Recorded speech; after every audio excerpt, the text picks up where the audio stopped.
একজন তরুণ ব্যবসায়ী ও সমাজসেবক মোহাম্মদ সাব্বির হাসান সাগর হালদার ইতিমধ্যেই সকলের মাঝে জনপ্রিয়তা অর্জন করেছেন এই তরুণ ব্যবসায়ী। ক্রীড়াপ্রেমিক এই তরুণ ব্যবসায়ী এখন তরুণদের আইকন। এত অল্প বয়সে শুধু পরিশ্রম করে সৎভাবে জীবনযাপন করে মানুষের অফুরন্ত ভালোবাসায় সিক্ত সাগর হালদার। তিনি ব্যবসায়ী প্রতিষ্ঠান হালদার গ্রুপের চেয়ারম্যান।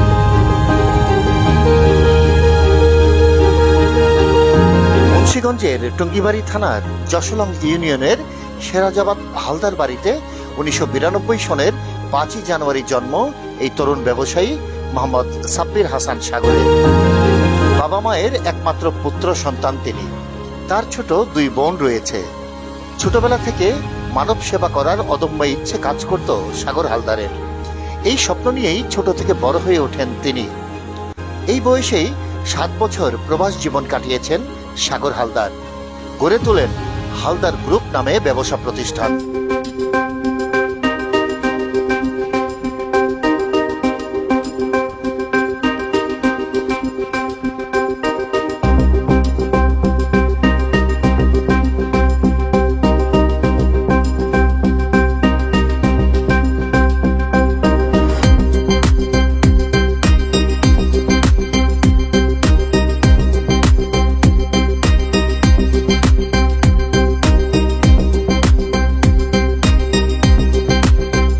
ঢাকার সাভারে সাগর হালদার পরিবার নিয়ে স্থায়ীভাবে বসবাস করে আসছেন।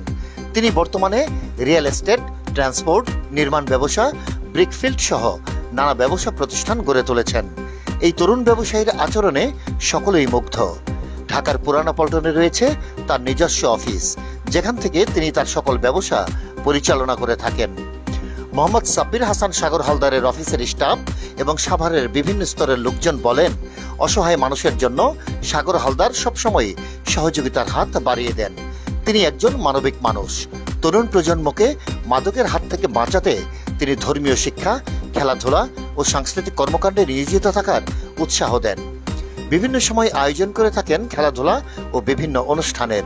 এতে করে বিপথগামী যুবকদের ভালো কাজে ফিরে আসার মন মানসিকতা তৈরি হয়। মুন্সিগঞ্জের টঙ্গিবাড়ি এলাকার যশোলং ইউনিয়নের সর্বস্তরের লোকজনের কাছেও জনপ্রিয় এই তরুণ ব্যবসায়ী ও সমাজসেবক।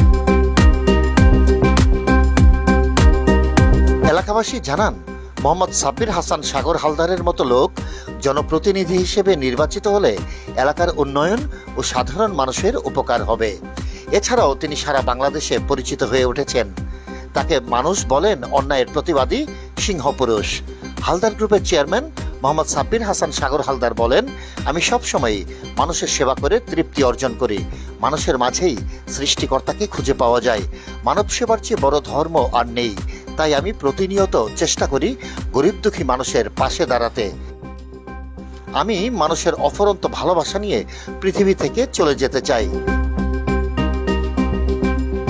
তিনি আরো বলেন, পরিশ্রম সুখের চাবিকাঠি। যারা পরিশ্রম করে না তারা কখনো বড় হতে পারে না। আমি এই বয়সে অত্যন্ত পরিশ্রম করি, প্রতিটি কাজকে মূল্যায়ন করি। এর জন্যই সৃষ্টিকর্তা আমাকে আমার পরিশ্রমের মূল্যায়ন করেছেন। আমি নিঃস্বার্থভাবে মানুষের পাশে থাকতে চাই। CNI news desk.